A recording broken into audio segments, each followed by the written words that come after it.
গোপী, আপনারা গোপী বাবা, কেউ যেন ভাববেন না আমরা যে পুরুষ। রাসমঞ্চে পুরুষ প্রবেশ নিষেধ। কেমন পুরুষ এই জগতের মাঝে একজন, তিনি আমার অনাদি আদি গোবিন্দ ভগবান শ্রীকৃষ্ণ। তিনি হলেন সর্বশ্রেষ্ঠ পুরুষ, আর আমরা সবাই প্রকৃতি মাত্র।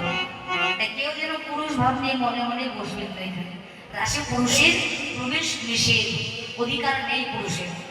তাই গোপীগণকে দেখে গোবিন্দ বললেন, আরে কও হে গোপী, কিসে লাগি মোহন বনে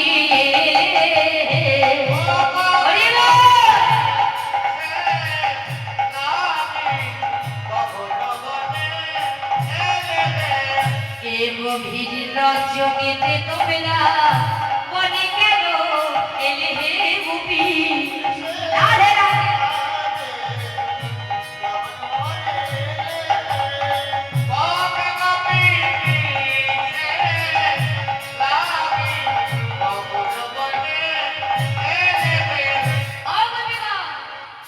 এখন গভীর বৃষ্টিতে তোমরা বনে কেন এলে?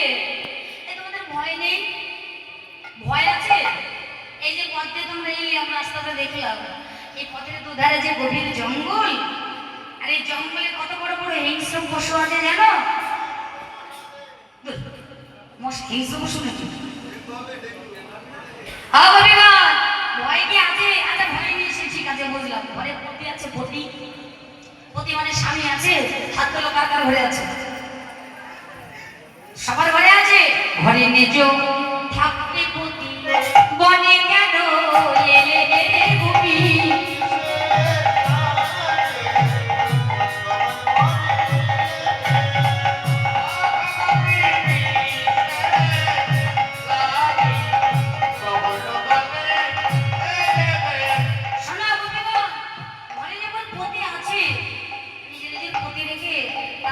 বনে কেন এসেছো? বুঝতে পেরেছি, আমায় দেখতে এসেছো। আমায় দেখতে এসেছো। কি গো, আমায় দেখার বাসনা আছে? আর সবজি পূজার সময় অতক্ষণ ধরে দেখলে, আমার এত রাত্রে ঘুম ঘুমাই করে আমায় দেখার ইচ্ছে আছে? তাকে দেখতে এসেছো? আমি বলছি না, গোবিন্দ বলছে। গোপীগণ, তোমরা কি আমায় দেখতে এসেছো? ঠিক আছে, দেখা হয়ে গেছে।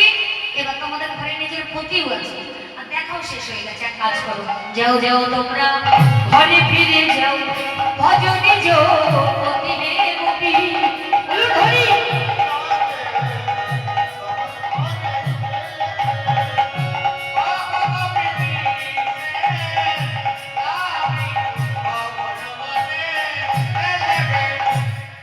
ঘরে ফিরে যাও, ঘরে ফিরে গিয়ে নিজের পতি সেবা করো। মায়েরা পতি সেবা করো। এই আমাকে দেখো, পতি সেবা করো তোমরা। কে যে পতি সেবা করো না? পতি সেবা করো না?